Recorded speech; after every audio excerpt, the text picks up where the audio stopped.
Follow the leader at KBLA 1580. We've got a lot to talk about. Keep following the leader. Follow the leader. Follow the leader. Follow the leader. Hey, so I'm calling your show 'cause I need what up? Show me which way to go before I throw my man out the door. Okay, hold on a second, Keisha. Just let me ask Ronald exactly what's going on, because it takes two to tango, and I need to hear his side of the story. So she's driving me insane, got stress heavy on my brain. She keeps playing silly games, and I'm about to bring the pain. We seem to fuss and fight every day and every night.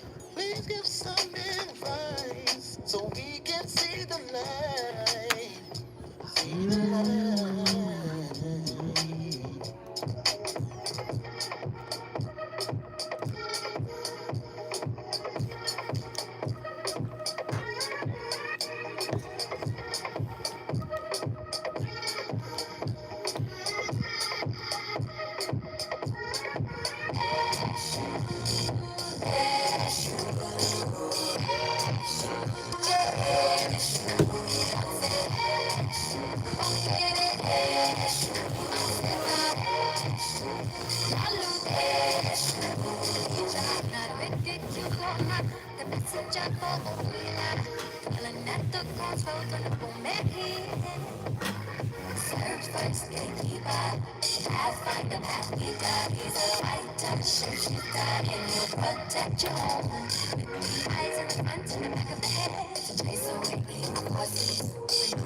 Why do narcissistic people bait? Is it just sport? No, because remember the singular motivation of a narcissistic person in a relationship.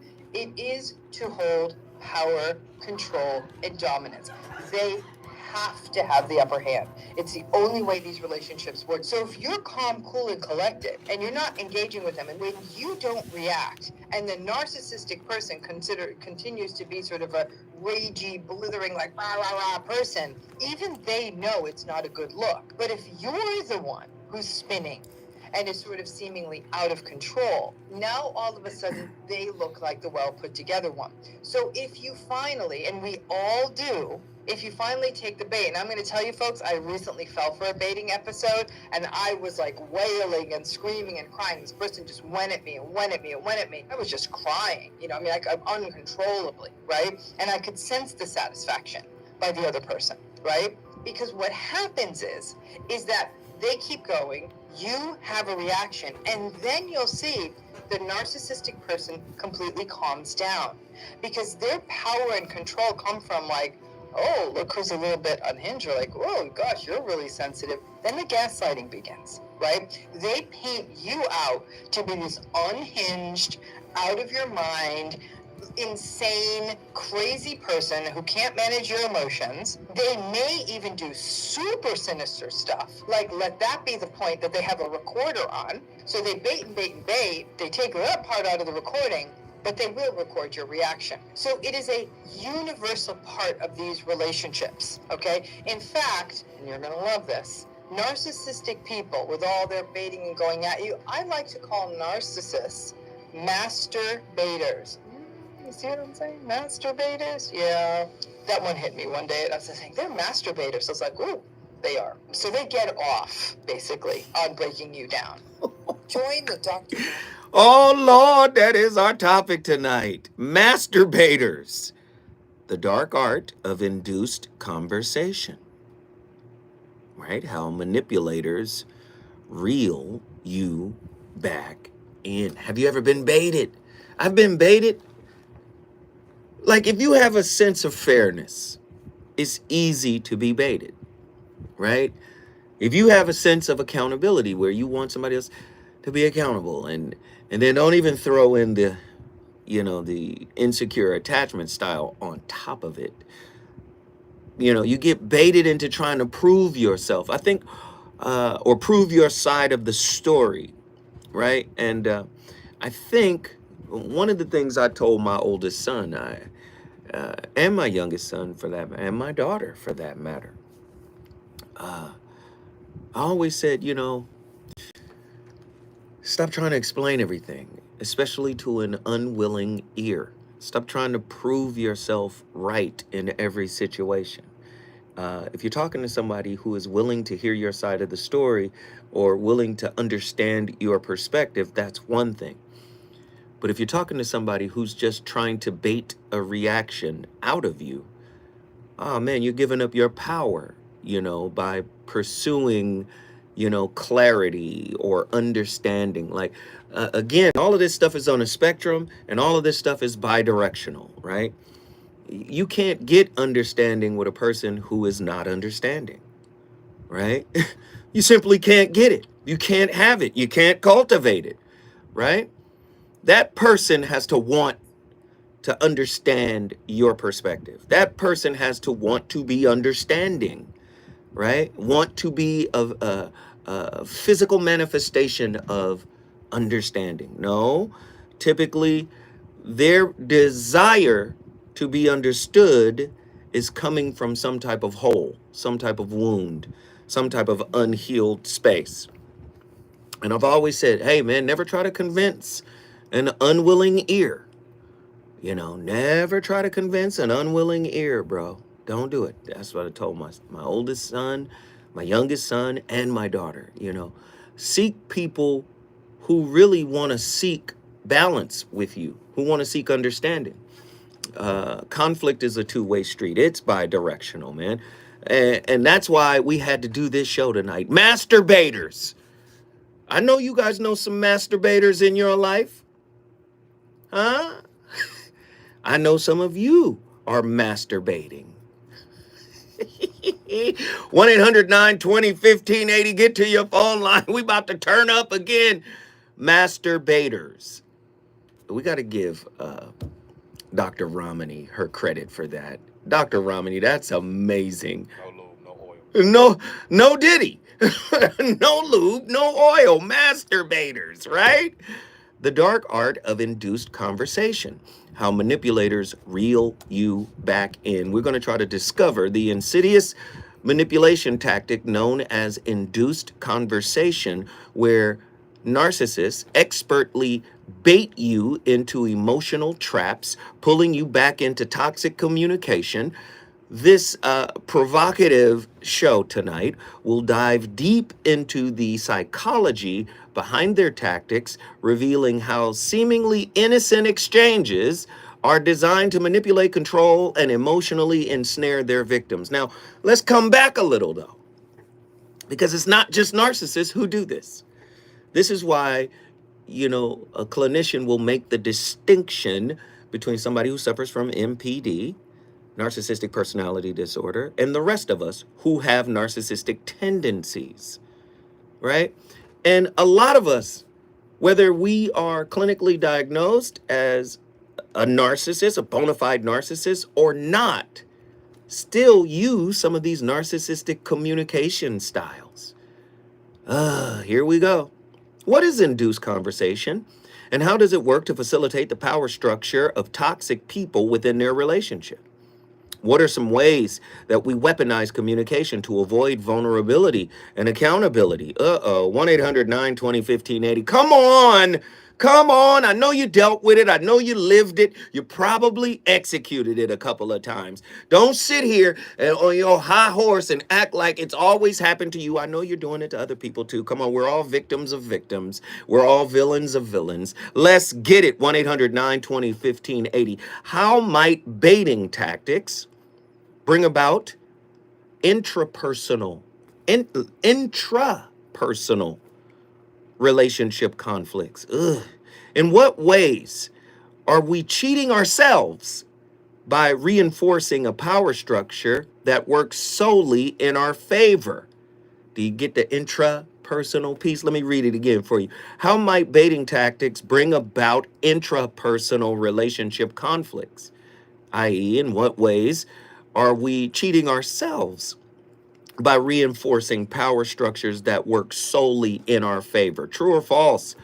Throwing pearls to swine is a key indicator that you've been baited. This reminds me, man, Ross Rossenberg.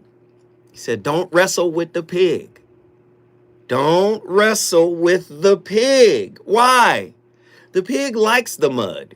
You might not. You might not like to get dirty. The pig loves to get dirty. He always says, don't wrestle with the pig. True or false? Induced conversation is a tactic used by narcissists to maintain control over their partner. And I would say people with narcissistic tendencies. I would say people who come from a dysfunctional family, a family where there was trauma, where there was abuse, psychological, emotional, physical, all of it, right? All of it. Agree or disagree? When a narcissist feels like their partner is setting boundaries or breaking off the relationship, they may try to get the partner to engage in conversation. Induced conversation. Masturbating. Have you been masturbated? Have you been swallowed?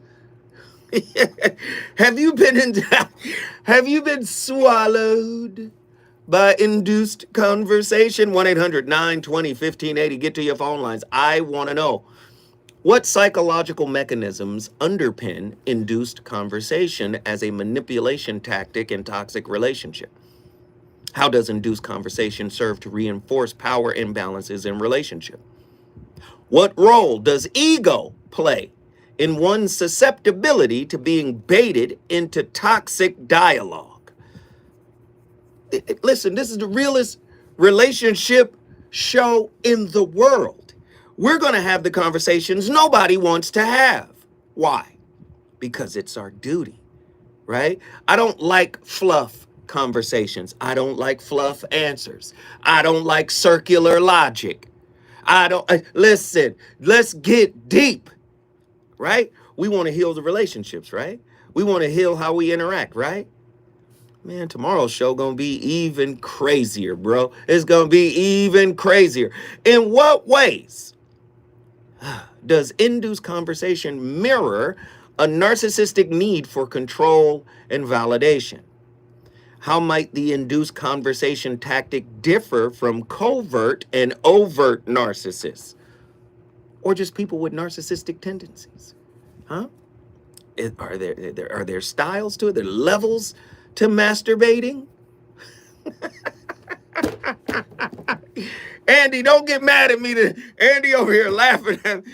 Are there levels to masturbate? We're not talking about what get your mind out the gutter. We're not talking about that. 1-800-920-1580. Get to your phone line. What parallels can be drawn between induced conversation and the psychological concept of intermittent reinforcement? Huh? How does induced conversation exploit our innate need for closure, especially in relationship defined by trauma bonds? These questions ain't playing right now, right? You tell me. They're not playing. What are the long-term psychological impact, right, of repeatedly engaging in induced conversations with manipulative individuals? Huh? I want to know. I know you've experienced it. I know you've lived it. When we come forward, the voice of reason has more questions, and I have more to peel back in this topic. I want to know what everybody thinks. I want to know if you've ever experienced it. Men, women, married, divorced, cohabitating, whatever your relationship agreement is. Tonight's the night. You've been invited personally by the voice of reason. Call me, 1-800-920-1580. Trust me, you and I together have a lot to talk about.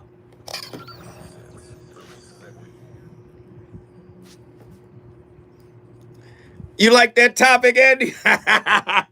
Andy. Andy and they're bugging.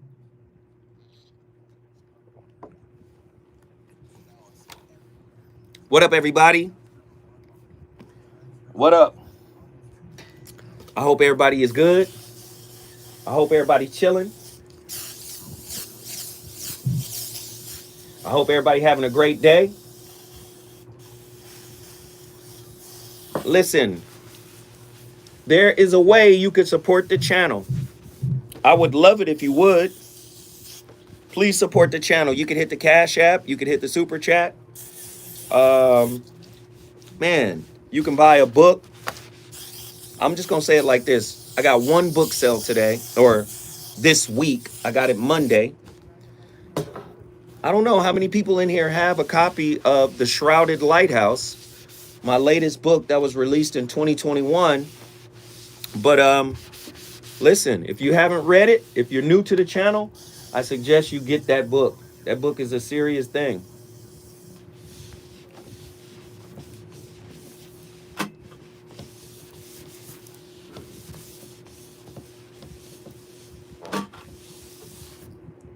Y'all know I gotta wipe down.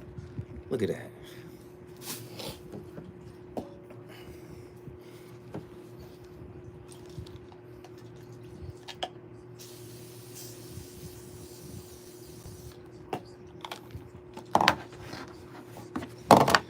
What up, peoples? Everybody good? Hit the like button. Where my callers? Come on, callers, get in here. Don't be afraid.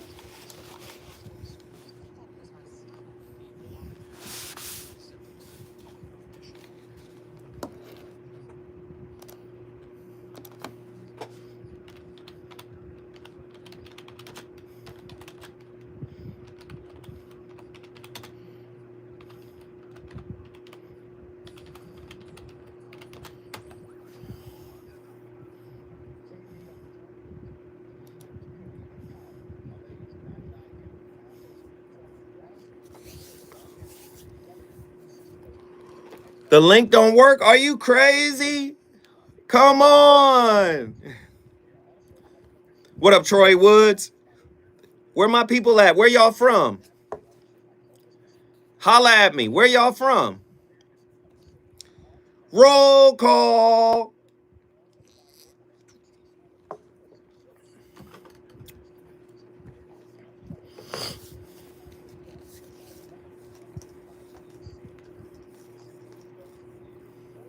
Antonio Bailey, I need to hear from you tonight. Call me, brother.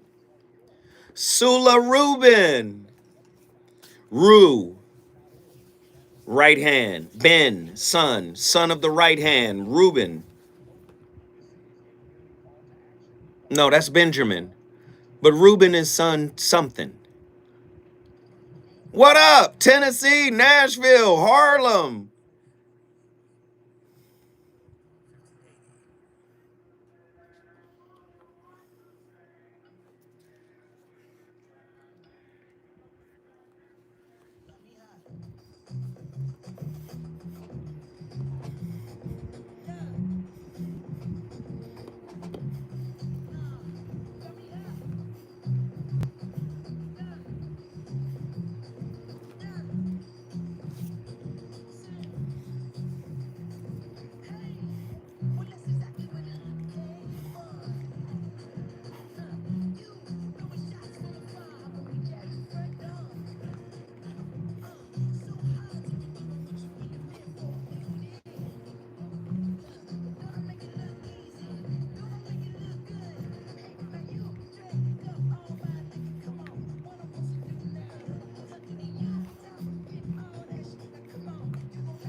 Your partner or someone that you know contact you for no good reason? It could be that it's induced conversation. So healthy conversation is when a person wants to either A, convey a message, or B, find out information. Induced conversation is neither of those two things. It is a communication with an ulterior motive. Okay, so induced conversation is a very common strategy of the narcissist, where they will regularly contact a person for no good reason, disguising it as some form of needed conversation or communication, and they're doing this for the sake of controlling their target. The borderline person will also use induced conversation when they're feeling high levels of abandonment, anxiety, or they feel anxious because their significant person is away somewhere and they have object inconstancy, so they'll tend to come up with a reason to contact you in order to resolve that anxiety. And the sociopath will use induced conversation when they want to gain something from you. They will create a reason to contact you, okay? So induced conversation is an abusive behavior because it is using a false conversation in order to keep you engaged in some form of communication. An example of induced... Man, sometimes a narcissist just wants to know that they can reach you. That's part of their supply. I got through. They answered. Oh my goodness. Oh, they're talking to me. They don't really want to do anything. Like if you go back to your old ways of saying, hey, are you going to be accountable for what you did? Are you going to be accountable for what you said? Are you going to be accountable for how you behaved? Have you worked on yourself? What have you been doing to improve your spirit? Are you working on your wounds? Are you in therapy? Like you start having those kind of conversations, then, you tugging at my mask again, right? Just understand, sometimes the toxic person just wants to be tethered to you. They may not want to push nothing forward. They might not have no agenda other than I can get them when I want them. That's why oftentimes when they can't get you, they're chasing you down. They calling friends. They done called your parents. They done found a way to make themselves present to the people around you to get your attention so they can get to you. But then once they get to you, they'll act like you're a napkin. Yes, I said a napkin that came with a burger. Once they get to you, you might find once these types of people get to you, they may ghost you right after they connected. Because they really don't want the connection. They want the access. They want the ability to get to you. And how do they do that? Well, in the chase phase, they're chasing by breadcrumbing your vulnerabilities. Listen to what I said. Not just breadcrumbing, but breadcrumbing your vulnerabilities. Oh, I know this person loves it when I compliment them, or when I show them kindness, or when I show them some type of, pseudo faux empathy. All I got to do is act like I've made a change. All I got to do is act like you understand what I'm saying? All I got to do is act like I've turned over a new leaf. Do you understand? So they connect with your vulnerabilities. If you have children with them, they're damn sure going to use those children. Now, you know these kids need to see us working together. We ain't got to be together, but at least when we're around them, we got to look like a unified front. They will use them children, I'm telling you. And then the big, especially the big breadcrumbing piece is wrapped around compliments. You look beautiful today, Then there's some integrity breadcrumbing. I'm going to apologize in general, but I'm not going to apologize specifically for what I did. But I'm going to give you a general apology that it will serve as a universal blanket license for all of my transgressions. So I'm not going to speak to anything specifically. I'm just going to say, I'm sorry that I disappointed you. I'm sorry that I made you feel a certain kind of way. If I ever disrupted your peace, I'm sorry. No real accountability. Like, I'm sorry. You ready? Say it. Say it. I'm talking to somebody out there. Say it. I'm sorry for putting my hands on you. I'm sorry for getting physical with you. Huh? Huh? Sorry for raising my voice in your house. I'm sorry for cursing at you. I'm sorry for disrespecting you. I'm sorry for demeaning you. I'm sorry for belittling you. Right? I'm sorry for devaluing you. I'm sorry for trying to make you feel like you didn't matter, your feelings didn't matter. I'm sorry for minimizing your voice. Huh? Huh? These are real apologies, right? Right? What are some of the ways to respond to a toxic person or a narcissistic person? You just got to gray rock them. Stay calm and composed. Keep your responses brief. Set boundaries and stick to them. Boundaries can't be made of fear, right, and ego. They have to be made from an internal space of healing and wholeness, so you can hold those boundaries. You know? Yeah. This is about to be really good. When we come forward, I'm going to the phone lines. Trust me, we got a lot to talk about.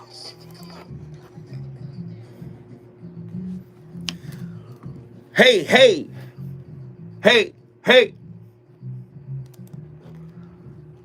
Hey, thank you, Antonio Bailey. You should call. Let's talk. Let's talk. The conversation is when it really kick up. You should call in.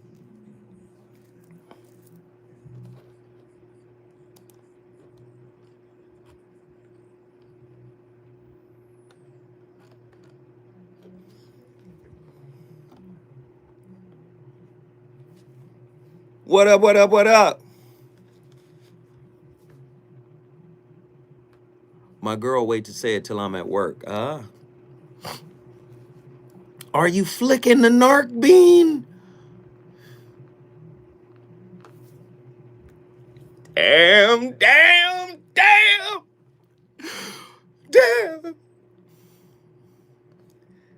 Hustle, you up. As soon as I come back.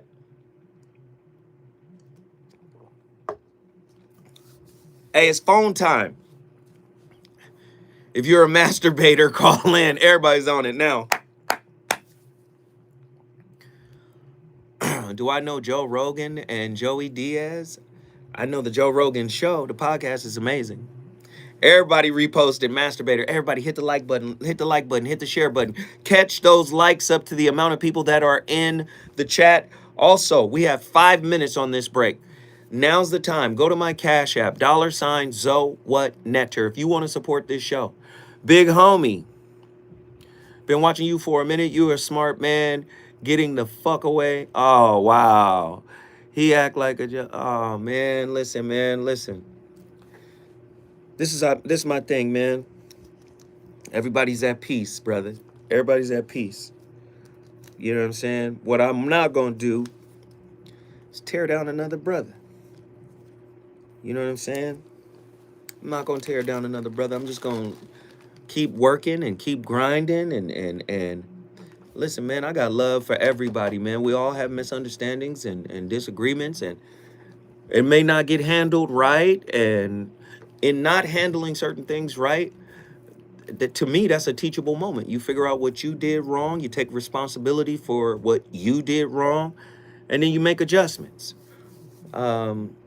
And where we are right now, I think we've made adjustments, and I think everybody is cool. I think everybody's straight. And I'd like to leave it right there. You gotta remember that happened 4 years ago. Like, as fast as my mind moves and the things that are on my mind and the things that I'm working on and focused in and locked in on, listen, man, that feel almost 20 years ago to me. So, you know, we got to stay positive. We got to stay focused, man. And I wish nothing but the best for that brother. He's a good brother. Man, just wish everybody the best and let's stay positive. That's my thought. What up, everybody? Welcome in. Listen, we got 3 minutes before the break is over. Go to my Cash App. Moderators, please assemble. Please assemble, moderators. Put my Cash App in the super chat. And let people know that there are multiple ways to support the channel, right? Lakers in 5. Yes, we must stay focused. Yeah, stay focused on the positive. No more negative shit. No more beef. No more disagreements. And really, man, to me, like the internet is like the most toxic space in the world, man, because toxicity is the lubrication that keeps it moving. You know what I mean? So fuck all that. I'm not with that. Go to my Cash App. Go, go, go, go, go. Moderators, put my Cash App in. Educate the people on how they can connect. Jesus loves you too. Jesus is the Lord. You know, you guys can support the channel on Super Chat. Thank you for the Super Chats that have come in. We're at $7 right now. If you want to support this show, just hit me up.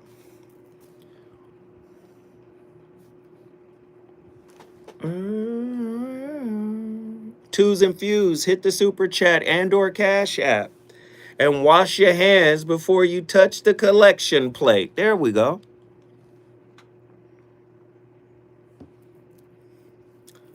Boom, boom.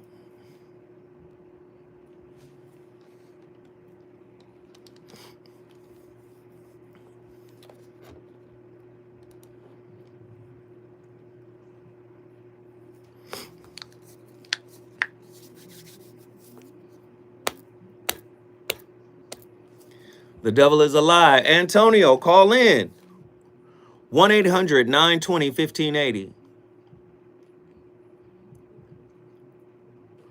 1-800-920-1580. 1-800-920-1580. That is the number to dial. 1-800-920-1580. Call me, call me, call me. This is a conversation. Non-judgmental space. Everybody's perspective and opinion is welcome. 1-800-920-1580. Call me, call me, call me. Let's get busy. Let's get busy. Corey Porter. Thank you, good brother. Keep the content coming, Zoe. I hope you guys are enjoying these topics. We try to keep them original. We try to keep them fresh. I'm a trailblazer. I don't want to sound like nobody. I don't want to, I don't want to parrot what somebody else says. I want to create my own perspectives, that hit hard. And the cold part is, I'm mad that Dr. Romney came up with the term masturbator. It's amazing. We got to give Dr. Romney her credit. When we do mention what others have said, we tend to give them their credit. We cite our sources. Dr. Romney, masturbator. That was genius. Got to give her love for that. 1-800-920-1580. We coming back.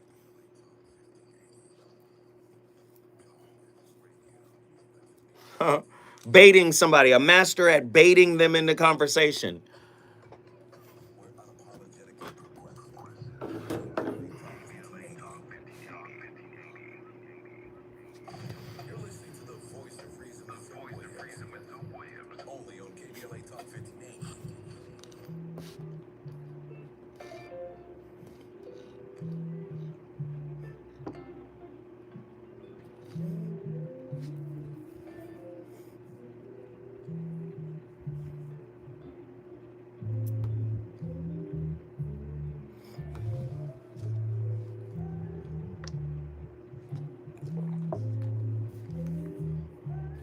Peace and blessings.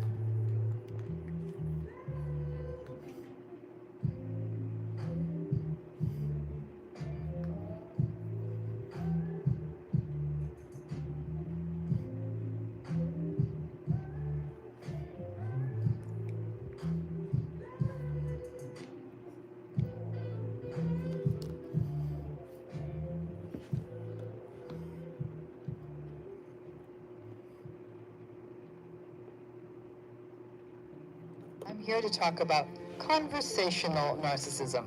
You may wonder, what is conversational narcissism? In its simplest form, it's somebody who consistently brings the conversation back to them things they know about, things they care about. And so honestly, they're sort of hijacking the conversation.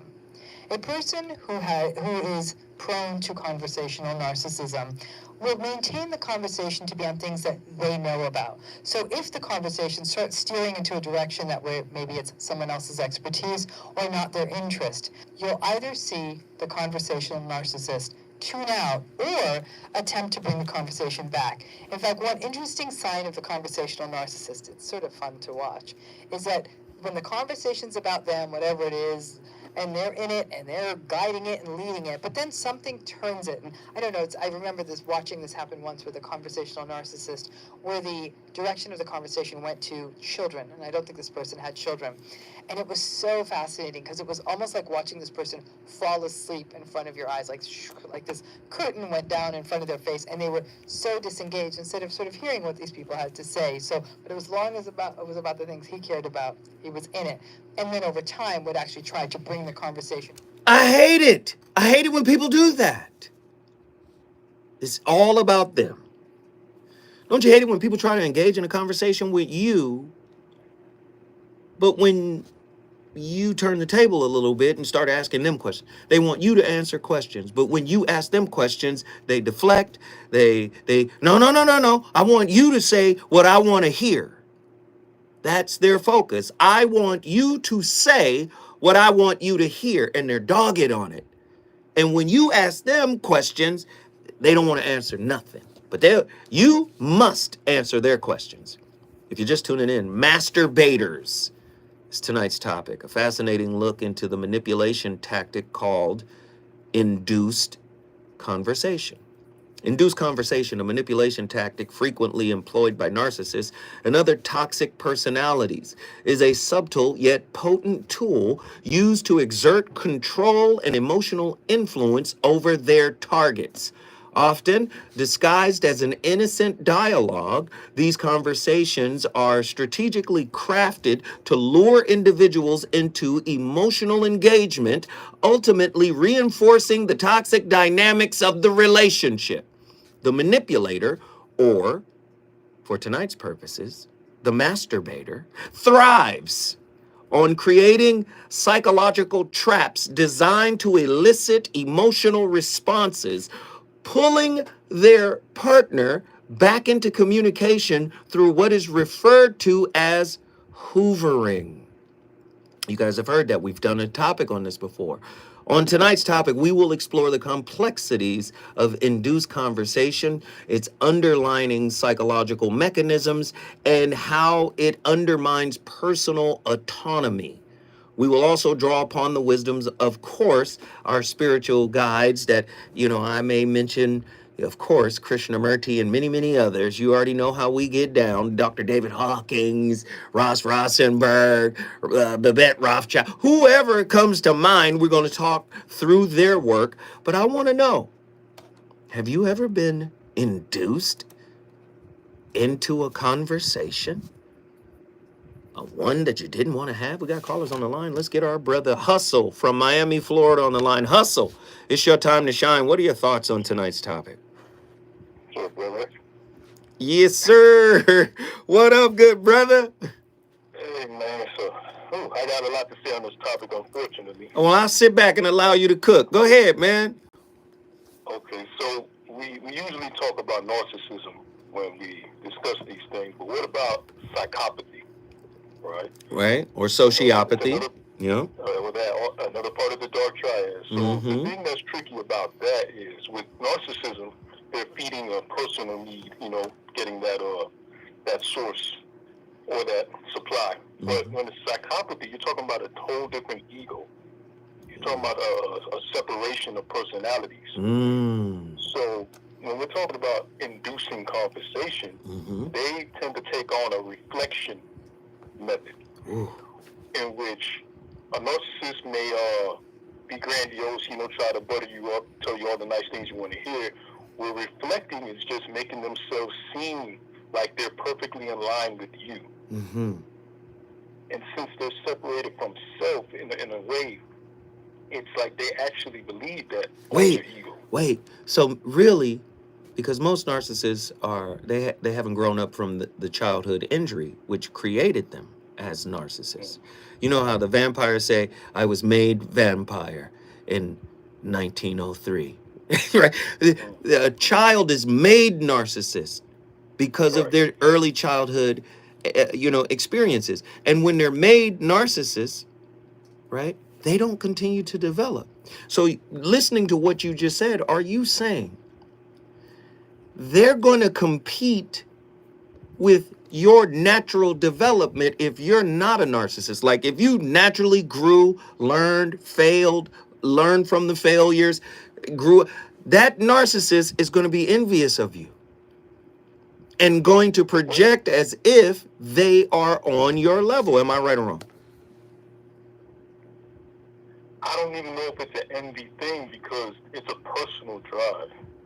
The ambition is all self-based. And the reason I don't want to talk about narcissism is because that's the one that's popular right now. But remember, this is all cluster B. Mm-hmm. And if you're not familiar with the different traits, they may look different. You may think, oh, I'm not dealing with something that's serious, but you might be dealing with a psychopath, not movie psychopath. Remember, we're talking real terms. Right. Right. You get me? But they could be right next to you. That's what I'm saying. They blend right into acting normal, presenting as normal, presenting as gregarious and charming and intelligent. Come on. It's not a mask, and that's the thing. It's not even just a mask. You're talking about a whole different ego. Mm-hmm. Do you get what I'm saying? So imagine you trying to figure out one thing. You got to figure out two different people. Wow. Wow. And you ain't even done a good job of figuring it out yourself. And then you got to, come on, keep going. Come on, hustle. See, and what makes this so tricky is once it isn't even about the same kind of drive of wanting to get off of your supply. It's more so a thing of I'm trying to hide in plain sight. So it's a type of psychological camouflage, hiding it. Exactly. Come on, keep going. That's exactly what it is. With the narcs, you got to worry because it's like sometimes they like the attention. The psychopath doesn't want the attention because that will quickly bring you to their mask. So, I mean, listen, all I'll tell people is move very slowly. Right? When you see it don't matter. It don't matter what the person actually is. Like we be trying to figure out, well, what exactly is wrong with it? No. Once you see that there is something wrong, that's all you really need to know. Don't try to dissect why or how or who or no. Don't. Hey, you remember? You know how we do in the movies? Don't go down there. We be yelling at the screen. Don't go. Hey. You see that man standing up? Don't go down there. Right. Don't do it.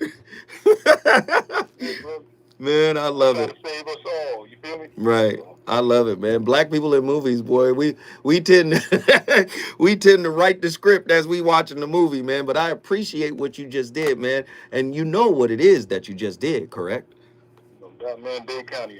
Dade County, you know what it is. Miami, Florida in the building. We hope all of our people down in Miami are doing okay. All of the people in Florida, Pensacola, you already know, Tampa, everywhere. Orlando, that's where my mama from. I hope everybody down in Florida doing good. When we come forward, we going to College Station, Texas. Let's get it.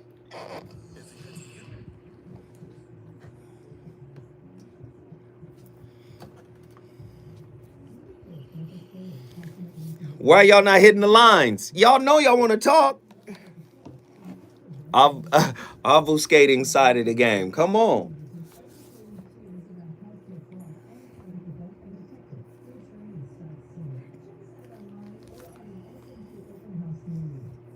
Are you guys enjoying it? Are you guys enjoying the conversation? I hope you are. Tomorrow is the end of my work week, so I hope everybody's doing well. Today's show is flying. You guys have done a wonderful job on the likes. Let me say thank you. You guys have done a wonderful job on the likes. Excellent job on the likes. Appreciate everybody for hitting that like button. Now, if you find the conversation riveting, insightful, applicable, please, please, please hit the like button, share it, subscribe. What up, Goose Man? Subscribe. Lee said, I'm Spike Lee. Okay. Welcome. I'm not Spike Lee, but okay.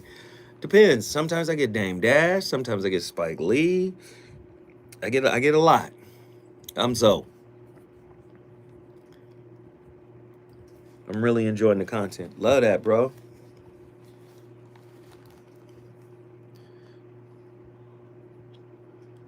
Hey, John Gilbreth. Hey, man. Thank you, brother, for posting that.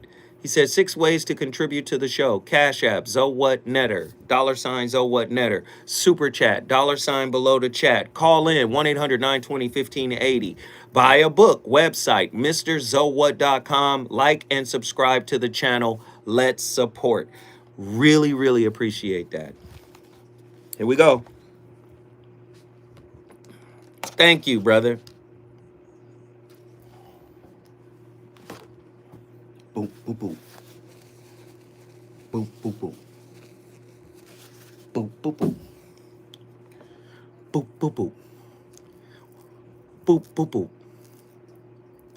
Boop, boop, boop. Get to your phone lines. I want to talk to you.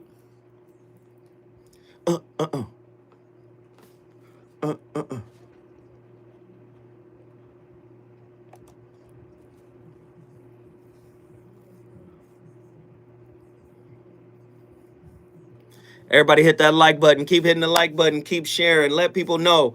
Subscribe. Hit the bell icon. There's a few things. Let's go.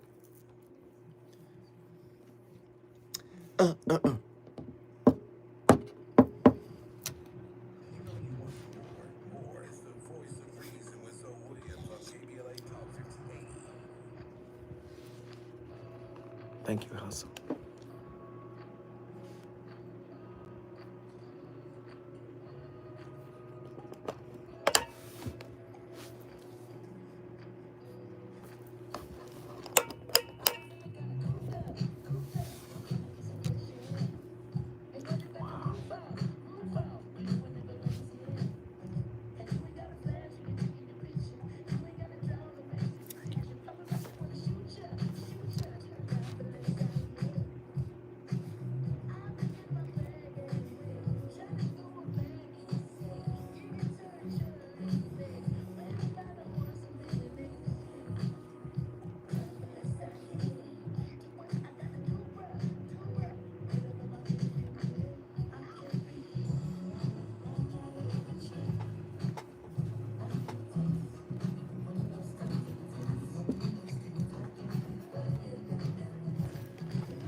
Again, today's topic comes from a few questions asking what is meant by the term induced conversation in the context of narcissism. So I would like to begin by saying an induced conversation usually refers to a discussion that has been prompted by a particular action or question or intervention.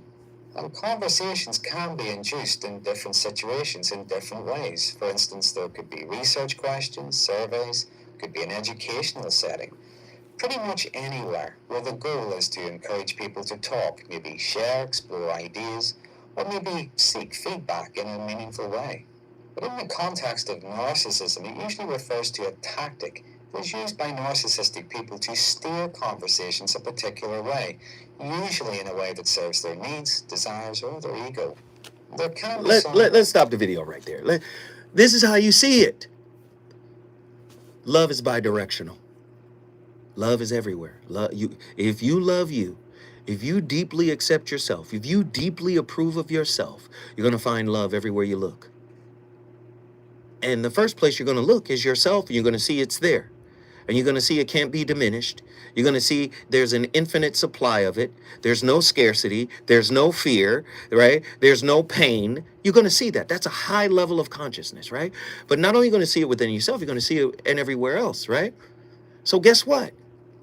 Your conversations will not be about what you can get. I need you to listen.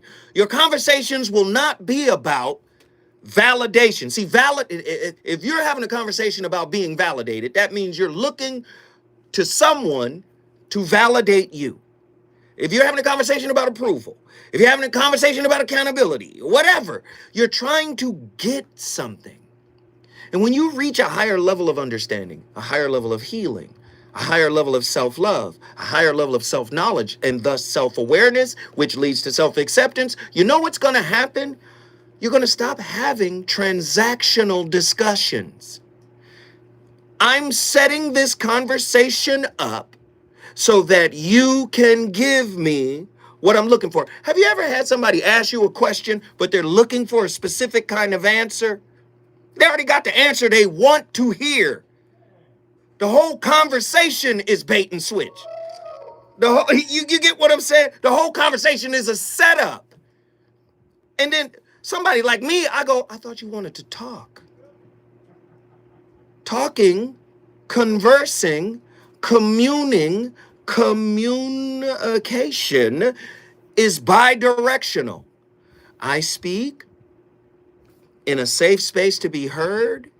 My perspective is welcomed. Doesn't necessarily mean it has to be agreed with. That's not a prerequisite for listening. I'm not looking to be right? I'm looking for a safe space to be able to share my perspective. And guess what?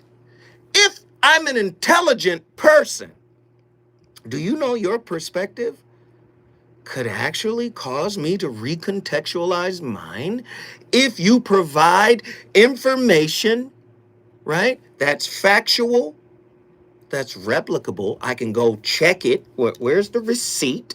I can go see it and go, never looked at it that way.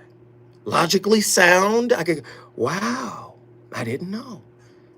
Thank you for that. You know how people who are willing to listen, they tend to learn from people who are talking? Oh, what is that called? Respect. Got a lot of people that don't respect anything but what they can get. And one of the major ways to get what they want is to control the conversation. At its core, induced conversation exploits a person's desire for closure, validation, and understanding. Do you see? I know you hurt. And I know this validation and this little closure crumb, it's going to cause you to open up and think everything is cool and think everything is okay. And really, you're unknowing that, guess what? I'm really just doing this to set you up for more pain, for more disappointment. I know people ain't ready to hear it that way. The narcissist uses hoovering as a way to, reignite old emotional wounds. Oftentimes, often at times when their victim has begun the process of detachment or emotional recovery. Hoovering can manifest as sudden, seemingly affectionate gestures or as needing provocations, right? Like, let me show you I need you, and that'll provoke you into giving me what I want, right? Listen, man, y'all don't know this relationship game. This is a real situation. Let me get my people in here because we got callers on the line. They want to talk. Be your own closure. I hear you. Attila. Get to your phone lines. The number to dial 1-800-920-15. Chakra Q, College Station, Texas. What are your thoughts on tonight's topic? College Q. Chakra. Peace. Sorry about that. I was on mute. Okay, let's go, brother. What are your thoughts on tonight's topic? Excellent topic. It makes me think about just how people weaponize everything from intelligence, sexual energy, intelligence, and for a lot of people who may be on their journey or just are stubborn and just want to take in information for the sake of weaponizing it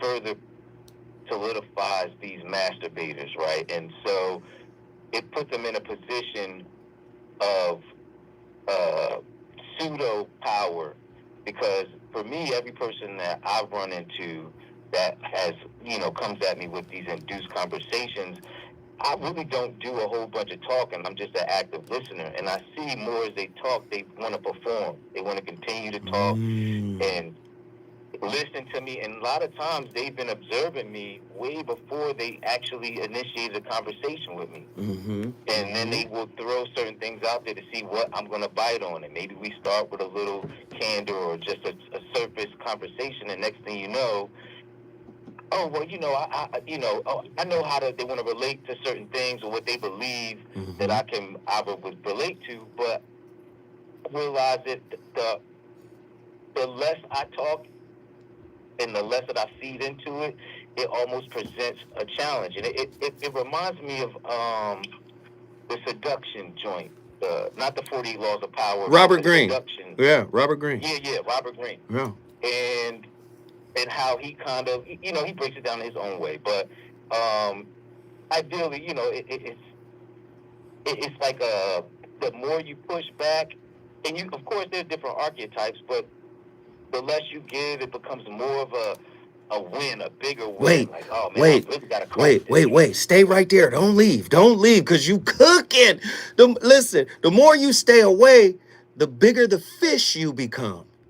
They go get another rod, right? Let me get a bigger rod. I got to reel this one in. Stay with me, Chakra. When we come forward, we got more to talk about. Let's go.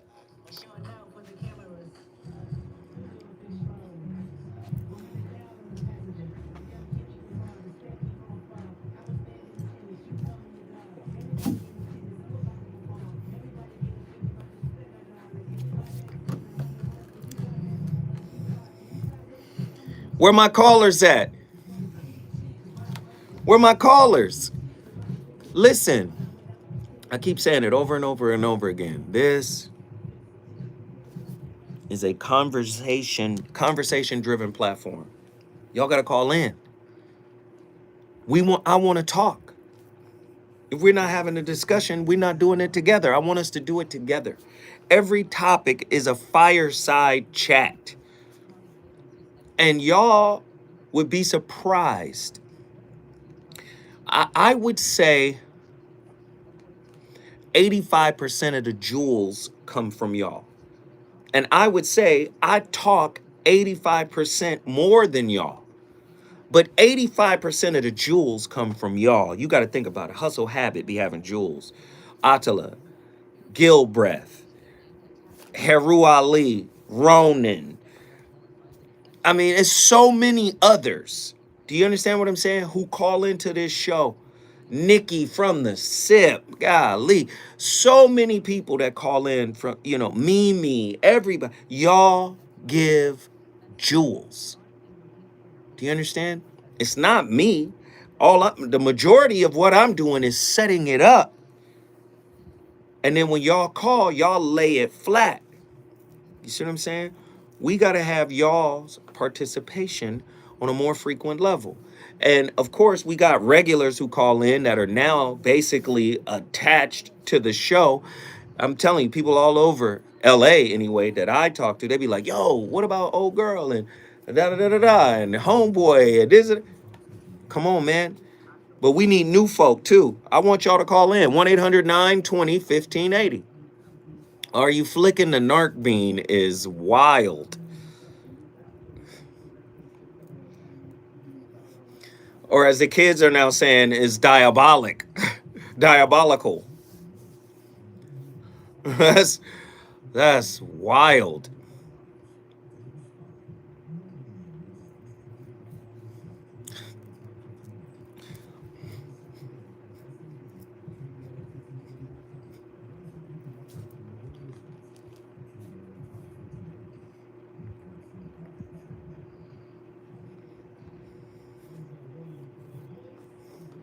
Your relationship is in trouble, I'm the dude to call. Has your soulmate become your cellmate? Does black love still exist? What are your bedroom turn-offs? Fantasies and fetishes. Financial infidelity. I'm dating a fat person. Are they worth the wait? Trust me, this gonna be crazy. How about the heavy stuff? The child wasn't his, and you still had to pay child support. It's a very heated topic. How is that right? Mama's baby, daddy's maybe. I just have so many questions I want to ask you. I was like, is this okay? Roll up there? Damn! I'm pregnant. Betrayal has been committed. Hit you with a bad touch routine. How does he maintain his humposity? I still want to pinch my nip. Why can't you open up, brother? I'm a karate man on the inside. They don't show their weaknesses. Yeah. How do you get women so well? So Williams. Reason and accountability. The voice of reason. You guys, I am so excited to welcome Russ Rosenberg back to the Terry Coles Show. He is a frequent flyer of the Terry Coles Show. We love his work. I just told you all about him at the top, so you know all the things. And many of you, I know, listened to and watched our last interview together. And it was more like a marathon talk, is what we did last time. But there's always so much, Ross, for us to talk about. So I wanted to just say thank you for coming back and welcome. Oh, it's my treat. One of my favorite moments of any type of YouTube or a podcast is talking with you. Feels like we're on the same page in so many topics, and I can't wait for this topic. Yes, our obsession with codependency is one of those topics, for sure. So I was diving deep into your YouTube channel, which of course I've been to many times before, but for this, because we were going to be doing this, and I'm like, what are people talking about? What are people in your world wanting to know about? 1 second, as I light my candle. And so the first thing that came up that I thought was great, and I've thought about this before, but never exactly in this way. So let's talk, if we can, a little bit, start with talking about narcissists, codependents, and induced conversations. Okay, well that's so narcissists are not very nice people that we know, and codependents, I kind of renamed that to what I call self-love deficit disorder, self-love deficient, because the reason they get caught in these relationships with narcissists through what I call the human magnet syndrome is that at the very core is this self-love deficit, this core shame, and that bonds them to people that feed off of that. And that's the best I can do with such a broad terms, but I know you get me. But with regard to induced conversation, one of the things that I did with all three of my books, one of which will be published soon, and I can talk about that later. Yes, please. Is I set out a very, very clear explanation for what actually is this codependency thing that I would call self-love deficit disorder, or SLDD, and what is pathological narcissism, because we got thousands of people on YouTube and podcasts giving their opinion on narcissism, and it's not always right, it's not always correct, and even when it is correct, the point of view is stilted towards anger, vindictiveness, and blame. And the only way that I've been able to fix my broken picker, or what my one therapist said, falling in love with the same woman but who has a different face, is not to stay away from them, because something inside me keeps pulling me in that direction, but it's understanding what is it about me that falls in love predictably with these people. And that whole question brought me into an understanding of self-love deficit disorder. And because your question doesn't have to do with that, I want to just start with, it's a very specific problem for which, if you like, I can talk about it later. But then I created a treatment program. So everyone knows me because of my book, The Human Magnet Syndrome, YouTube channel. But really, like yourself, Terry, we're psychotherapists. We started in this career field wanting to help people, wanting to change the world one person at a time. Listen, man, I love Ross Rosenberg's work. Have you read his work? Go read his book. Here's the sad thing about us all, man. Even Ross Rosenberg,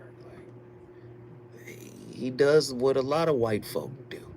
Yeah, I know people are going to be mad when I say this, but it's true what white folk do. They will take something that existed long before they got here and just recontextualize it. The human magnet syndrome. I would bet, right, my last dollar. I would bet my last dollar that Ross Rosenberg is familiar with Krishnamurti's work. The human magnet syndrome. Okay, sounds like relationship as a mirror. Krishnamurti was saying in the early 19th century. So, and Ross Rosenberg, I'm not blaming him. He's he's no different than, say, Niels Bohr. You know what Niels Bohr is doing when he's battling Einstein in the 30s or in the 30s, 40s, and 50s? You know what he's doing? He's studying Hinduism, Buddhism, Taoism, and many of the models that he created for the subatomic world was inspired by the Bhagavad Gita, the Rig Vedas, same as Oppenheimer. So what happens is they get inspired by the Eastern philosophy, spirituality, then they come back, bring it to Western science and recontextualize it. So Ross Rosenberg, human magnet syndrome, Krishnamurti, relationship is the mirror in which you see yourself as you are. If you are capable of looking at yourself as you are without any evaluation, then there is the cessation of fear, and out of that comes an extraordinary sense of love. The key to what he just said was to be able to look at yourself without evaluation. Many of us don't know how to do that. We're the biggest critics and the biggest abusers of our own selves. And then, like Ross Rosenberg, the human magnet syndrome, when you abuse yourself, you become a magnet for abuse. If you disrespect yourself internally, if you're constantly stepping over your own boundaries that you've set for yourself internally, right? You become a magnet for that. You become the mirror of relationship, as Krishnamurti said. Now, Osho, who was a rival of Krishnamurti, while at the same time trying to duplicate what Krishnamurti did, right? He looks at it this way. And I would only change one word. Instead of, he says, with a woman, I would say with a person. And the reason why, because this goes both ways. Remember, whenever you're dealing with relationships, you're dealing with a dyadic system. Okay? You're dealing with duality. You're dealing with bidirectionality. So he says, when you listen to what he's about to say in context to tonight's topic, masturbators, being baited by someone just so they can get a rise out of you, right? Masturbating, hoovering, bringing you back into a toxic situation by trying to bait you into conversation. Listen to how Osho puts it. When you fall in love with a woman, watch, be alert. It may be nothing but narcissism. And the woman's face and her eyes and her words may be simply functioning as a silent lake in which you are seeing your reflection. My own observation is this.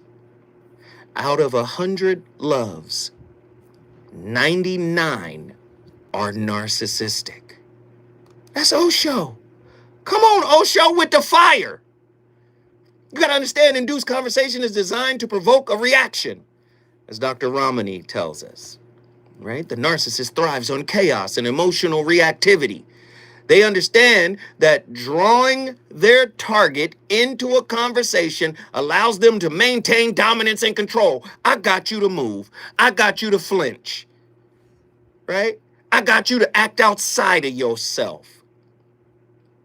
By keeping their partner emotionally engaged, they prevent the process of emotional disentanglement that is crucial for healing. Here we go. Chakra, get in here. Give me your final thoughts. College Station, Texas.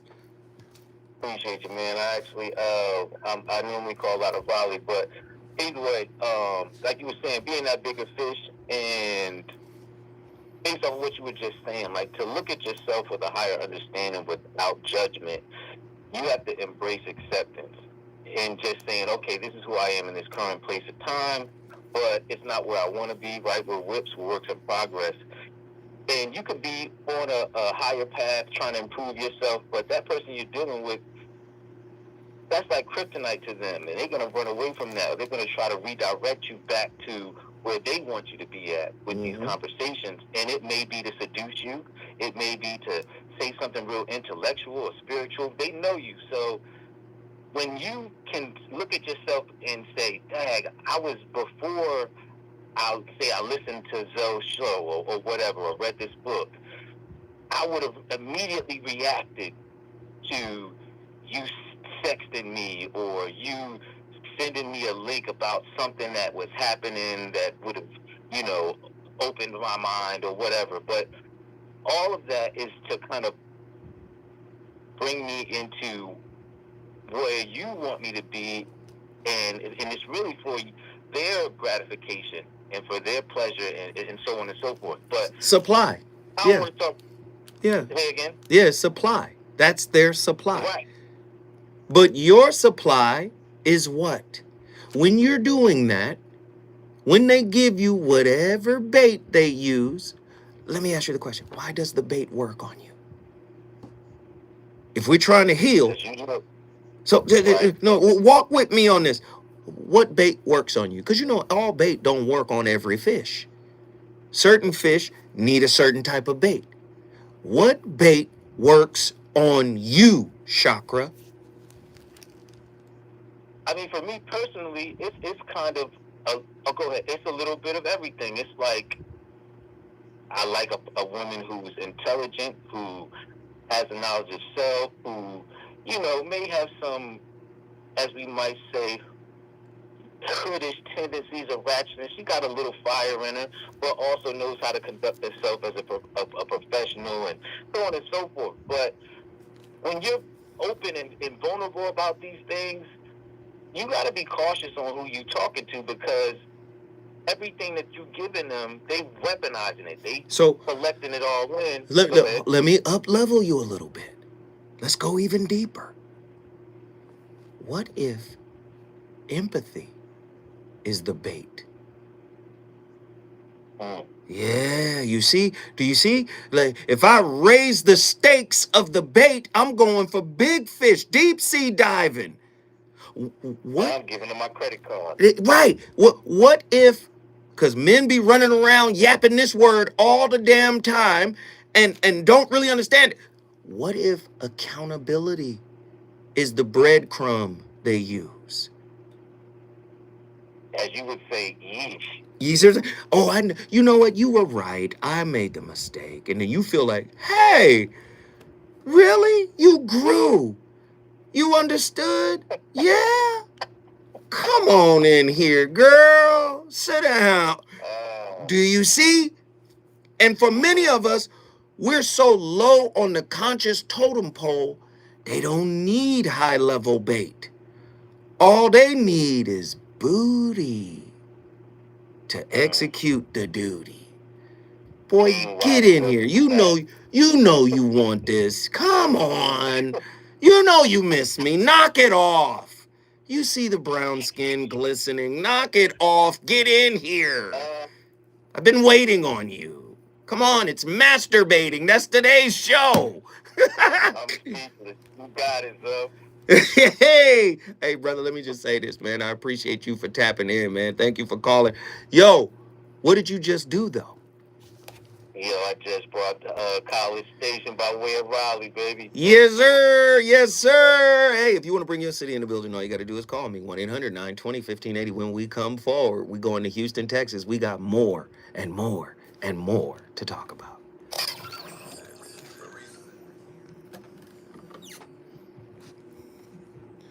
Yo, this shit fire. I think you tell me by a show of emojis and hands. You guys tell me. Are we bringing the point home? Hey, what up, John Reynolds? You should call in, man. If you're enjoying the show, I don't understand why y'all don't call in. Theo Washington. Yo, this should be your free therapy session, dog. You should be calling in all the damn time.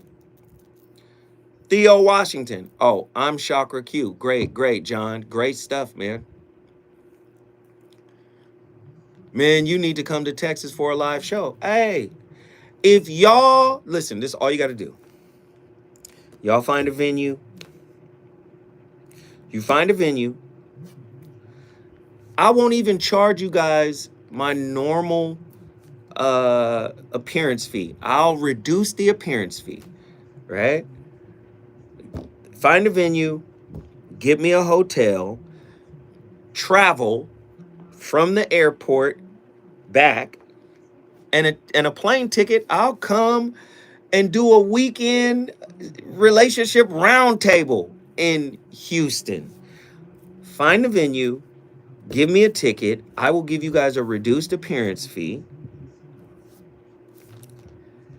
Make sure I get travel from the airport to the hotel, to the event, back to the hotel, back to the airport, and I'm good. She said, no, charge what you charge and we'll figure it out. I'm dead ass. I will come to Houston. I'll come to Dallas. Shit, I'll go anywhere. Hell yeah. The Breakfast Club. I've been to the Breakfast Club in Houston. It's fire. Hell yeah. I will come down there and show the fuck out. I've been to Houston. I did this before in Houston. Don't ask me what my fee is on live chat, brother. Don't do that. Don't do that. But yeah, I've done that before. I've been many places lecturing.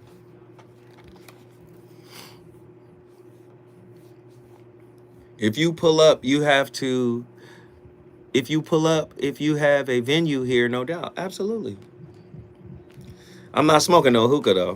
What the fuck? I'm going to the cigar lounge.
Today I'm going to explore further my observe and absorb technique. Many of you might have heard about this, is I hope so, because there are 4 videos on YouTube already on the topic, all of which explain this unique approach to filtering out the malignant and pathological power of narcissists over their codependent, or what I call self-love deficient prey. They have all the power in the relationship when they can get you to fight them, to react to them, to want to defend yourself. And this is just a summary because my observe on absorb technique is explained in these YouTube videos as well as in my 1.5 hour full featured seminar video at selfloverecovery.com. But as I explained in these videos, by using the George Bernard Shaw saying, and I have to look at my pillow because, in fact, I'm going to get it. Hold on. And my reactivity is bad too. I struggle too.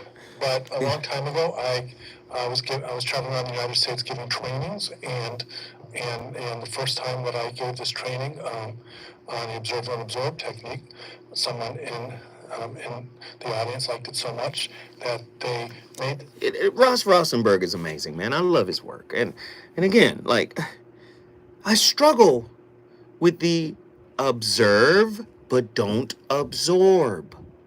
It's a process. Man, listen, we're human beings. We have a frontal lobe, which is the thinking part of the brain. The frontal lobe. It's the newest part of the brain. It's the part of the brain that allows us to contemplate, to ponder. This is the superpower part of the brain. Then we have an old brain, the limbic system, the old reptilian brain.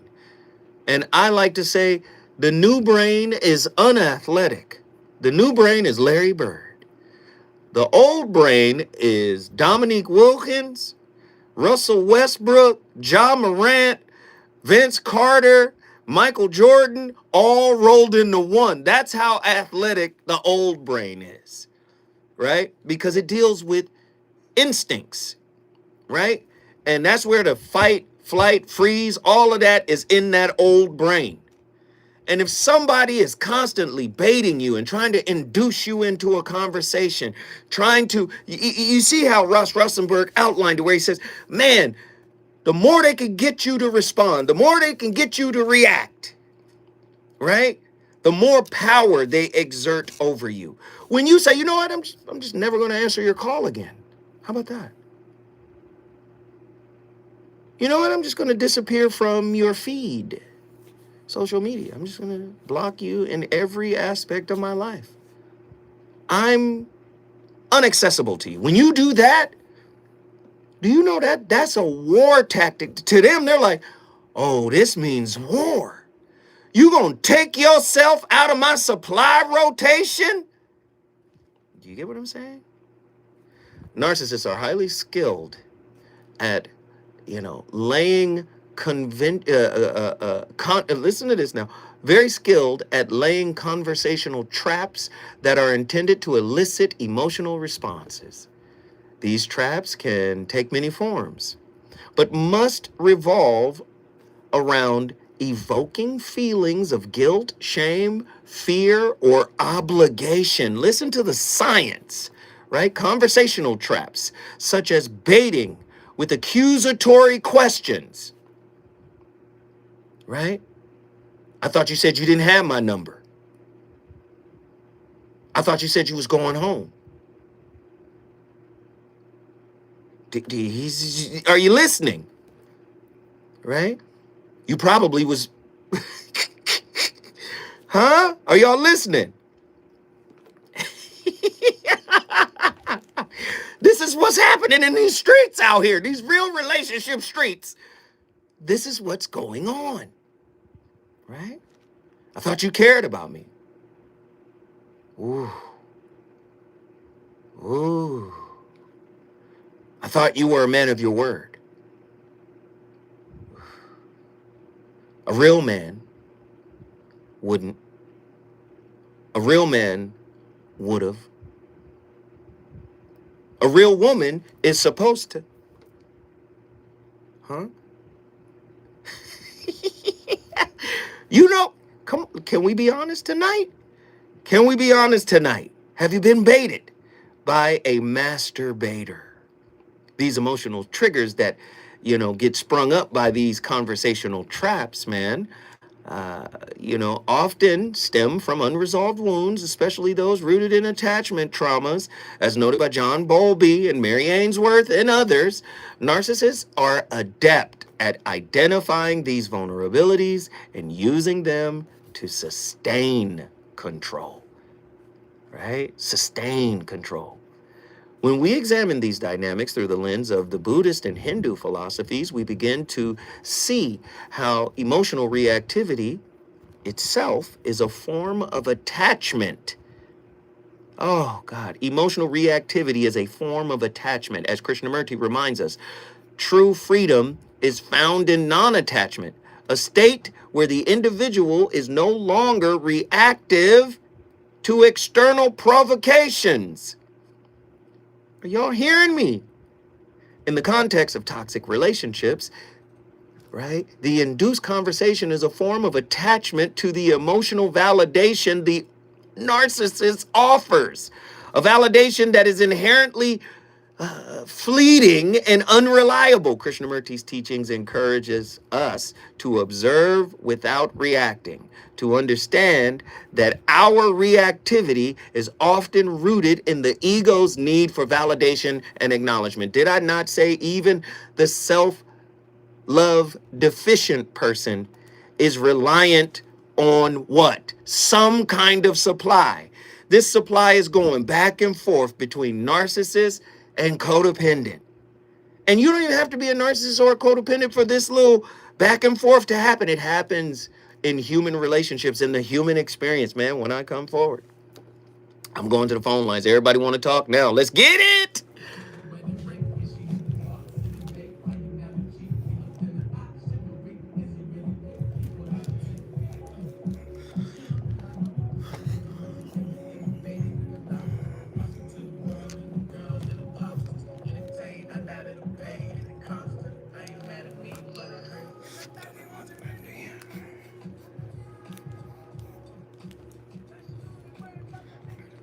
Now she only worried about the Benjamins. That's the one. Hey! That's the one. That's what you gonna tell me about when I come back. How would you describe his artistry, Masego? That nigga cold. Is he hip hop? Is he R&B? He all that. He's all it. I fuck with that cat. That cat got records, dog. The one that you played first is the record I like the least. Hold on. The Ted Out? Yeah. You don't like that Ted Out? Nah, I don't fuck with that one. I like that one. That one is just nah. And I hear it as an A&R, I hear it. Right. I'm like, okay, that's on the album, that's a single, I hear it. Right. But to me, it's not better than that Indian record. That Indian record slaps on another level. I like both of them. Don't make me pull off. Don't make me pull off going 90 miles an hour rocking that Indian when I leave here. I was gonna say, maybe next show, nothing but Masego. Yeah, that dude cold. I fuck with him. That dude cold.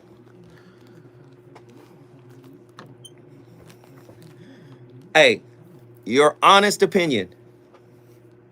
What do you guys think about tonight's show? The Navajo. That's the other one. Oh, no, that's the Indian joint. Navajo. That shit fire. Then he got another one, though. He got another one that really rock. I'm like, yo, okay. This dude, if he can keep that. See, Quincy Jones would call those records moods, right? And although a mood on an album, if you're talking about sequencing an album, you can't have multiple records in the same mood. But what I would do, I would create, and that's what Mike and Prince did. They created a whole bunch of those records in the same mood, and they don't have to go on the same album. They can go on album and album and album and album. You understand what I'm saying?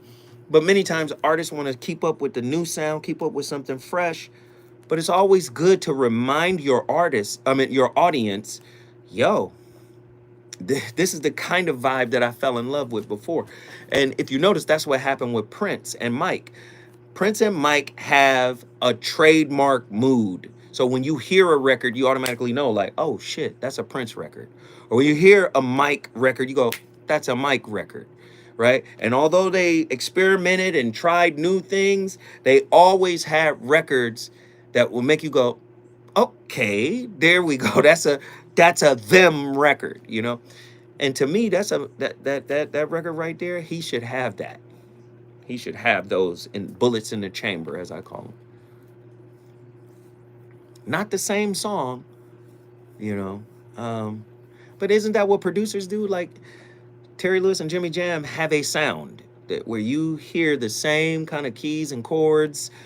You hear the same kind of melodies from artist to artist to artist. Babyface, same way. From artist to artist to artist, you hear a Babyface record. You hear a Terry and Jam record. You know what it is.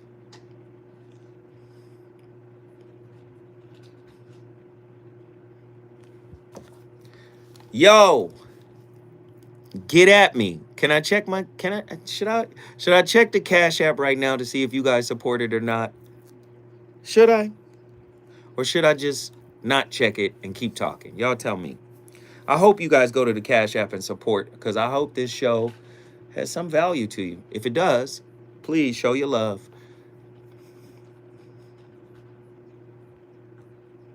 Hey, who you think is better? Because we got Anderson .Paak and Masego. Or Masego.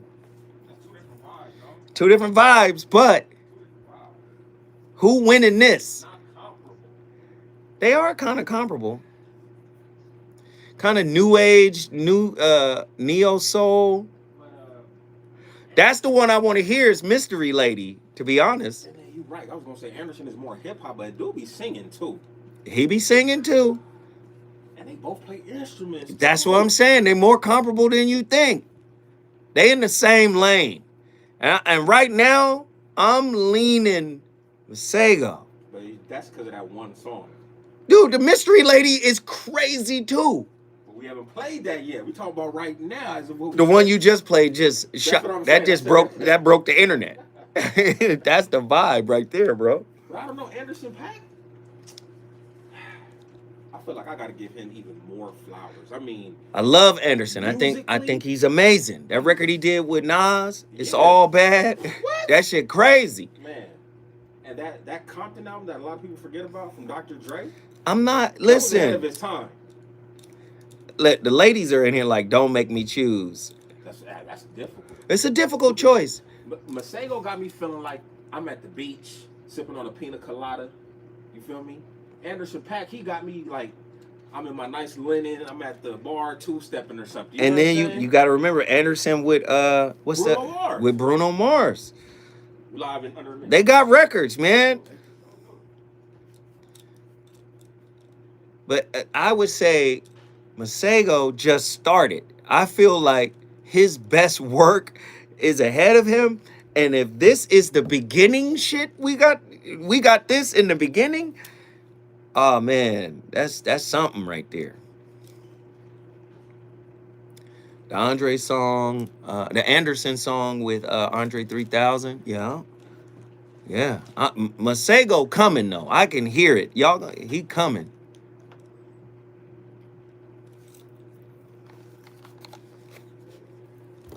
All right, here we go.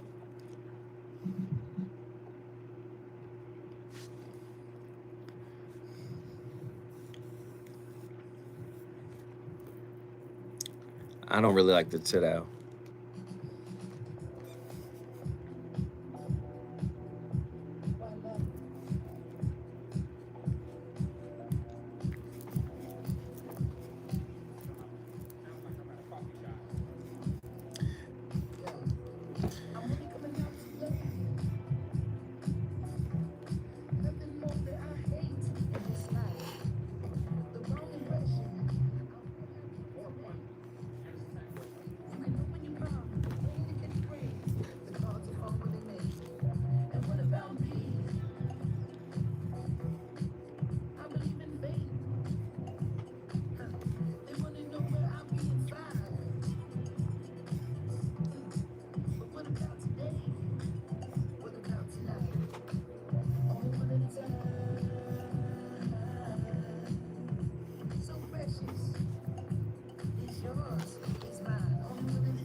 Today's topic is about something that I know so many of us have struggled with for years on end when dealing with a narcissist. And it really doesn't matter who exactly the narcissist is in your life because they all utilize this form of manipulation. So it could be your spouse, it could be your significant other, your sibling, your parent, your coworker, or your boss. Today we're talking about the infuriating, the frustrating, the crazy-making word salad, the narcissist's favorite vehicle for communicating. But first, if you're new to my channel, I'd like to take a moment and welcome you and invite you to please subscribe and be sure and hit that notification bell because I put out new videos every week. Also, if you are interested in private one-on-one narcissistic abuse recovery coaching with me, please visit my website. It's linked in the description below. For those who may have never heard the term word salad, let me explain exactly what that is and what that means. Word salad is a term people in this community came up with to describe the patterns of communication and the styles of using language or the styles and patterns of conversations that all narcissists tend to use.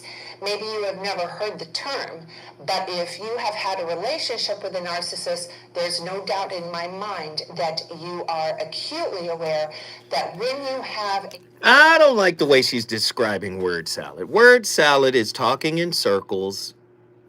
It's trying to sound deep, but it's not logically sound. But many people get caught up with the sophisticated word salad. I mean, with the high-end vinaigrette. You dig? The sophisticated... First off, most people have never heard of the term sophistry. Right? Sophistry. Let's look it up. I know what it means. Have you ever heard of it? Basically, sophistry is saying the only thought that matters is the thought that comes from my mind. Sophistry. Whatever I think, that's it. Sophistry, right? So somebody speaking from a space of sophistry, right, will think they're making sense, but they're only speaking from their experience. And of course, your experience is limited, right? The use of fallacious arguments, especially with the intention of deceiving, right? So if somebody is a master of sophistry, booyah, there you got it. Their thought matters more than anything else. It's amazing. Man, we got a great show tonight. We got callers on the line. I'm excited. The blase blah, talking in circles. Arugula. Bell peppers. Quinoa. Huh? Boy, put some shrimp on there. Pistachios. Yeah, pistachio.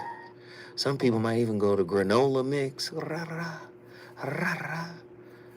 Them little bean sprouts. Huh? Them little cherry tomatoes. Huh? That little balsamic vinegar. Hook up. Beets.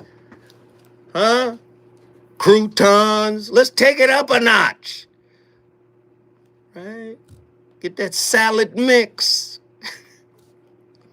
Just be talking. And if they're articulate, oh God, you think, you know, that was a really inspirational batch of nothing. Oh man, let's get our callers in here. Tonight's topic, man. MasterBaiters. Right? The masters of baiting you into conversations, pulling you back in. All right, we got callers on the line. Let's get them in. You already know what it is. Attila from Houston, Texas is on the line. Attila, what are your thoughts on tonight's topic? Let's do it. Man, listen, the vinaigrette took me out. That was a good one. That was good. I liked it. Okay, so let me get to it. I'll just be really short. So this is really hard for me. I don't know how to handle things once I realize that I've been gaslit or once I realize that there's been like mind games being played. Mm-hmm. So for me, that kind of launches me into reactive abuse. Mm-hmm. But I also feel like it hits my worthiness wound because the worthiness wound says I have to be heard or I have to be right in order to be. So, this is blowing my mind. But I think when it comes to baiting, I guess what I'm learning now is instead of focusing on the offense or the being baited, change your diet. Change my diet, I guess. Right. Or what it is that I'm consuming, right? Right. The other side of it, though, is that I feel like when it comes to toxic people, they are adept at taking your wound and essentially developing an ointment that they can use and dole out at any point that they want. But they're also slowly poisoning you at the same time. And so I think that's the thing that keeps you hooked because, again, you're feeling better, but then you're also feeling worse. It's like kind of up and down. And you know what's really crazy? You know, Ross Rosenberg basically says SLDs, self-love deficient or codependents, are really addicted to codependency.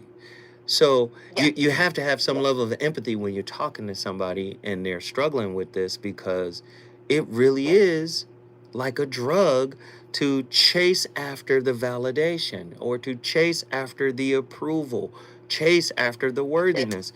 And it's easy for somebody to say, Attila, you got to learn how to regulate your emotions. But it's more than that, I think. I think, yes, you have to learn how to not be reactive, regulating your emotions, right? The avoidant wants to self-regulate. The anxious preoccupied tends to want to co-regulate. Let's do it together, right? Do you see what I'm saying? So at the end of the day, a lot of therapy is needed. And you should call my friend, Dr. Jashana Johnson or Shalonda Crawford. I know. Look, I want to. Come on, Dr. don't be Pecoya, love y'all. Dr. Pecoya, McCall, don't be afraid. I got doctors online. Come on now, don't. Look, I ain't scared. The topic is just thin. You feel me right now? But, no, I understand. But to be honest, I mean, I think when it comes even to boundaries, right? Your boundaries being stepped on. Someone the other day made a really good point, and I wish I remember. I don't know if it was Sula or who it was, but they were saying that they kind of connected their boundaries to their discipline. Ooh, yeah, and, yeah. Yeah, and so I think in terms of like that bait of wanting to be right or to be heard and your boundaries constantly getting stepped on, right? Like the real truth is that you're lacking discipline. And in my case, I definitely feel like there are certain areas in my life where I could put more attention towards that. But I think that it's a lot easier to argue and try and get things right with the person who doesn't want to get it right because you don't want to focus on the fact that you need discipline in a certain area. Come on. It's like not want. You're just, you're supposed to be doing a diet. You're supposed to be working out or whatever the case may be, but instead you'd rather like argue about the fact that like, I don't know, something's not going on at work or whatever the case may be. You're going to find anything in your life that's going wrong to not actually focus on the thing that you need to be doing right. So, I say all that to say that I think a lot of this is really just a tool to tease out your toxicity in a sense. So the toxicity that exists within me, I'm trying to basically work that out of myself by arguing with you. That ain't gonna work. That ain't gonna work. And I think it's one of those things where you fulfill your own prophecy. So if your prophecy is I'm never heard, you will continue not to be heard because that honestly was your end game in the first place. Ooh, to not be heard. Instead of your end game being to gain more discipline in the area of listening or speaking or whatever the case may be. So that's all I have to say. I love it, Attila. Guess what you just did? All right, Houston in the building. Houston, Texas is in the building. You already know. Austin, Texas is up next. When we come forward, we got a lot to talk about. Reggie. Message.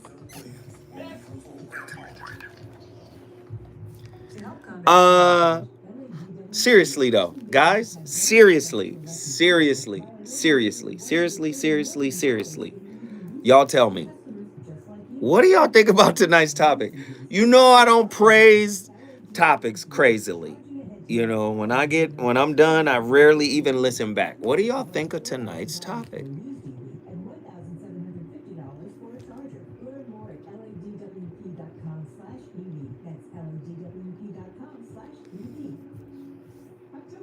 Put up an emoji. Who said I was vegan? That's funny. No, dead ass. If y'all want me to come to Texas, I'm in Texas. Set it up, Texas. I will come through. I'll come to a church. Set it up, Texas. I will come through. I was supposed to be asleep, but this topic got me up. This topic has been very stimulating. I don't know what the stalker piece means. Shout out from Tucson, Arizona. What up, G-Man? 20 out of 10. Fire per usual. I'm glad you guys are getting something out of these topics.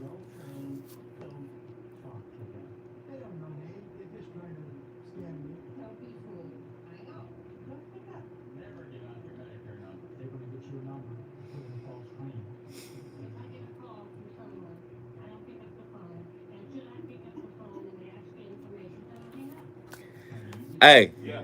Don't even trip. Don't even trip. I got you. Don't say it. What? I got you. What? I got you. What? I know what's coming up next. Don't trip. I got you, son. Hot monkey knuckles. That's what I'm talking about. Knuckles is wild.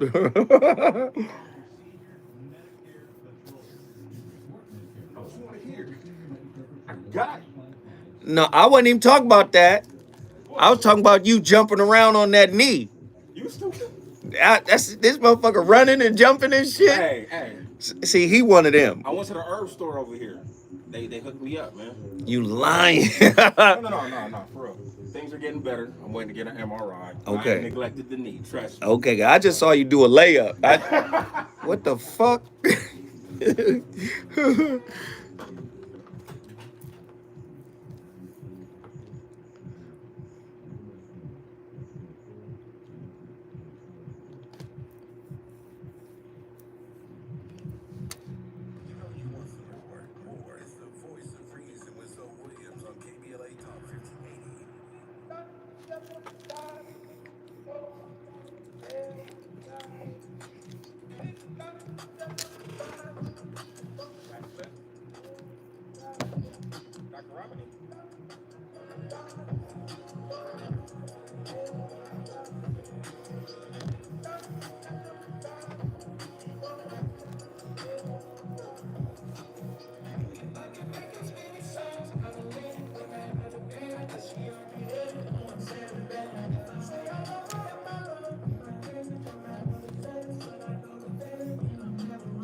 Ladies and gentlemen, the voice of reason, live from KBLA Talk 1580. We on fire tonight. You already know what it is. My co-host is my playlist, and my playlist is my co-host. We've been playing Masego and Anderson .Paak, and boy, this was a heavyweight fight. I can't say who won. This was amazing. I love the music tonight. I don't know if it went with the topic, but it was definitely a vibe up in here. But listen, we got callers on the line. I want to get them all in before we get out of here. Reggie from Austin, Texas. Reggie, what are your thoughts on tonight's topic, my friend? Man, there's only a couple things I can't stand. One of them is a bully. And a bully will bait you into an argument or a conversation that they don't think you can win. Wow. And, you don't see Jerry Cooney sparring with Mike Tyson. Like, it just doesn't happen. You know what I'm saying? And so they think you'll play a role, and they think you'll fall in line. And you play the game all the time, and you play it well. And you know, in mid-conversation, man, I'm in a game. And the thing is, you have to establish a boundary and be developed enough or responsible enough to maintain your boundary. And don't do it for anybody else. Do it for you. And so if it goes back to you and how you feel about you, then you'll get out of that situation and maintain that boundary for your own sanity. You know? I think if you do that, then at least you're putting yourself in position to be right. a position to be whole, and that wholeness has an absolute value. And you know what's beautiful about what you said? What you're saying is they can give you nothing. So that's really what you said. They really can't give you anything. So what are you chasing? What are you trying to get them to give you? If you give up that, they can't give you anything. All the peace you need is within. All the acknowledgement you need is within. All of the validation and approval you need is within. So why are you even engaging in this conversation? That's real. That's real. That's good stuff, right? I've heard toxicity described as a person that cannot or will not love you back. Ooh. And if they can't give you that, then what are they giving you but toxicity? It just doesn't add. So that's all I gotta say, bro. Hey man, you already know what you did, right? I brought Austin in the building. Austin, Texas is in the building. If you want to bring your city in the building, might not be able to do it now. We at the end. Let me get my brother from Charleston, South Carolina, man. Theo is in the building. I hope you guys are okay down there. I know you guys got a little piece of that Hurricane Helen, right? Helene. Yeah. Yeah, I'm up here in Greenville now, headed towards that area. But everything is kind of smooth right now, but really the water's on the Asheville side of the mountain. Okay. All right. So you good? You all right? Yeah, everything's solid, but we definitely gonna have to wrap and have this conversation again. I think you should do a part 2. Yeah. Honestly. Well, what was your thought? You got a little time. What was your thought? I mean, between what Arthur said and the brother just now just said, Reggie. Yeah, I think that's what I'm facing, because that's initially where I'm at, in a sense, because I can't walk together with this person. I'm learning at a different pace. She's learning at a different pace. So it just don't seem like it's ever going to align.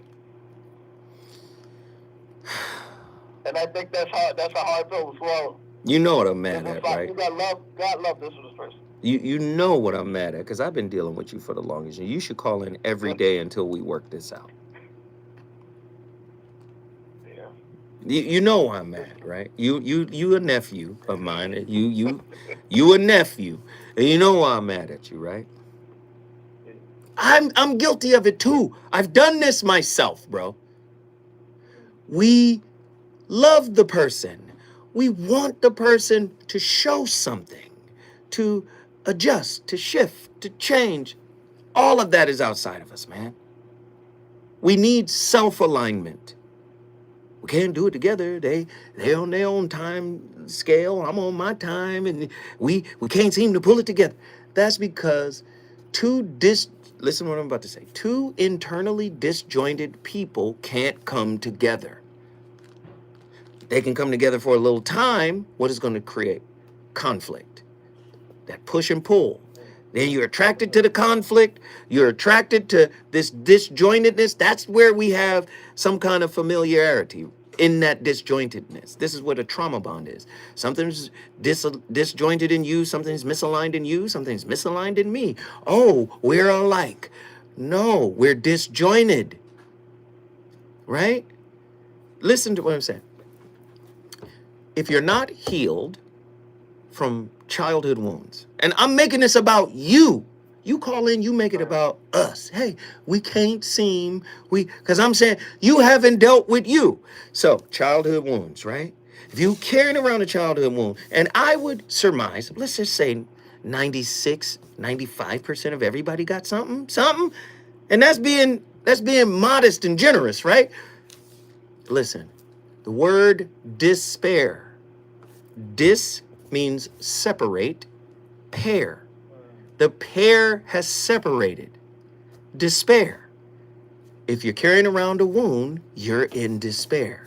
But who are you separated from? The adult you and the wounded child you. The wounded child you is asking another person in despair to be grown for them. Right. Do you see the ridiculousness of the question? So you have to be the grown-up to your own inner child that's wounded. How do you become the grown-up to the wounded inner child? Back to Krishnamurti, being able to look at yourself without evaluation, without judgment. What happens when you judge a kid harshly? It folds. Yeah. It will fold every time. So you done folded on yourself every time because you think you deserve better, but you don't know how to love yourself properly, bruh. It's you. It's you. This is a mirror of you. And you keep trying to, come on, let's get together. Let's get on the same page. No. Get on the same page with your spirit, brother. Get on the same page with your inner child, brother. Look at your inner child without condemnation, without judgment, without evaluation, with empathy, with compassion, and watch you heal and watch her peel. Hey, listen. You brought South Carolina in the building, brother. I appreciate you, but I gotta go. I appreciate it. I'll be back tomorrow with another slapper. You already know I started the conversation. It's up to you to finish it. The VOR will be back tomorrow with another one.